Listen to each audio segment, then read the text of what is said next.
Hello, welcome. Following up today with some questions from yesterday's message and channeling around self-love, self-care, boundaries, mirroring, and relationships in our lives, mirroring how we feel about ourselves and how we're treating about ourselves. So one of the questions that came in is, what if you have family relationships or friendships and you feel like you're the only one making an effort to keep in touch? I care about them, but the give and take doesn't feel equal. So we're going to start with friendships and then talk about family. And I'm Robin Hessinger. I help empaths, healers, and lightworkers to tune into their gifts and live their calling. I also help empaths, healers, and lightworkers to navigate this earth school, to navigate being in a physical body while we are empaths and sensitive and healers and lightworkers and called to help people and animals and the planet in a bigger way. So going back to today's question Q&A, first of all, friendships. So what I'm hearing is there are times that friendships can be like an ebb and flow, and there are times when one person in the relationship may be experiencing more in their journey, right? Whether it's growth or evolution or stresses, things going on with their own family or work or career. And then there's times when the other person in the relationship might have more going on or being processing more, or going through more. So there are ebbs and flows, right? And kind of cycles and things. And at the same time, they want to say, and it's kind of a reiteration of what we were talking about yesterday with self-care and self-love, that any friendship or relationship, there's an opportunity to look at how you are loving yourself, how you're caring for yourself, how your boundaries are, if you have boundaries. And there's a saying that we teach people how to treat us, right? So if there's an imbalance in a friendship, there's an opportunity to look at what are you putting up with in your life? How are you treating yourself? How are you valuing and respecting yourself? Do you feel worthy? Do you feel valuable? Do you feel deserving? Because these will show up in our relationships and our friendships. And again, this is where the mirroring comes in.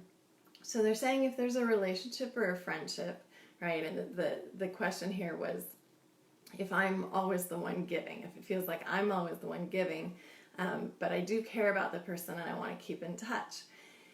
They're saying, again, it's an opportunity to look at how you're valuing yourself, your time, your energy, the energy that you put out. And as empaths, if you're an empath or you're a healer, you're a light worker, you have this huge, kind, generous heart, and there is a tendency to overgive or to put others first, right? And when we do that, over time, we become depleted. And so they're saying that as you start to love, value, and appreciate yourself more, that you then start to either shift your current friendships and relationships, or those friendships and relationships, those people don't have as big a role in your life, and you start to attract and draw in the people and friendships and relationships that are more loving, more nurturing, more fulfilling, more equitable or more equally balanced, and also more high vibration. So And so they also want to touch on family, because that was the other question that came in, and family relationships. And we all chose the families we were born into. Now, whether you believe it or not, whether that sounds like it's, yeah, you totally get it, or that sounds totally far-fetched. If you view things from we chose the family that we were born into, that it's a huge opportunity for most of us for learning, for growth, for evolution, for more self-love, for more self-care. especially if we're the odd one out in our family, or we're different from the rest of our family, right? There's many reasons, especially as empaths, healers, and light workers, that we're born into these families and we're the odd one out. We're the one that's different.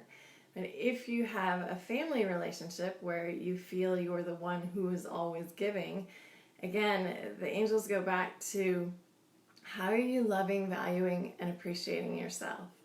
And with boundaries, again, with boundaries, emotional, physical, spiritual, right? You're taking care of yourself, and you're also living an example of how to be treated, right? About how you expect to be treated, or how it's optimal for you to be treated, and they're saying that you're also then treating other people that way as well. So does that make sense?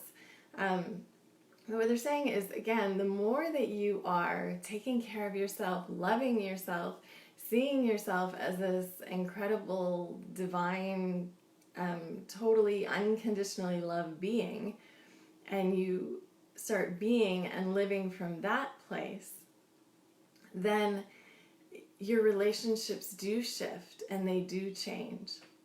And either people kind of step up and get on board, or you don't have as much interaction in those relationships, or some relationships or friendships even kind of fall away. And what happens is you draw in and attract in new relationships, new jobs, new colleagues, a new tribe, a new community who does love, value, and appreciate you in the same way that you love, value, and appreciate yourself, right?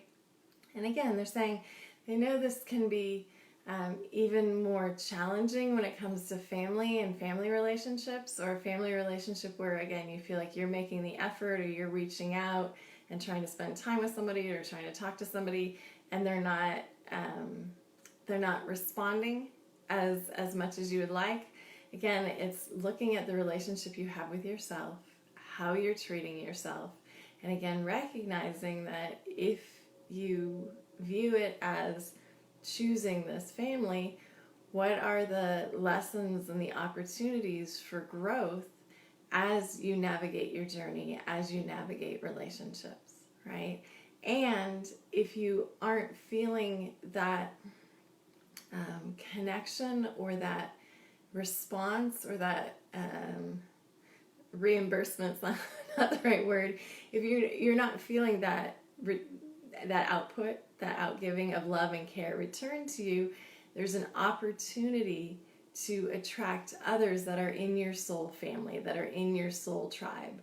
And as you are nurturing and loving yourself, then you are then attracting in those people in your soul family and your soul tribe and your soul community that, again, love and value and honor and respect you. And sometimes that doesn't always come from our earthly families in this lifetime, or the family that we were born into. And as painful as that is, there's also a world of growth and opportunity in it as well.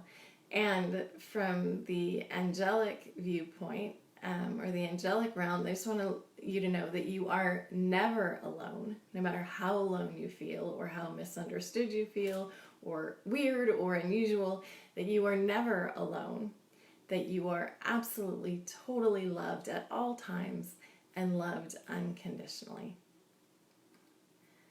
So, take a breath on that one.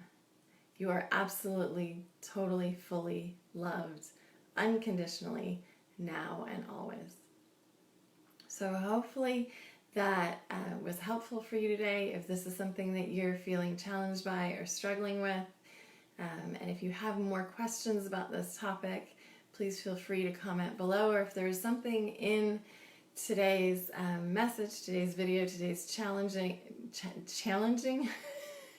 challenging question and channeling that resonated with you, please leave a comment below, or please share with anyone who you feel could use this message today as well.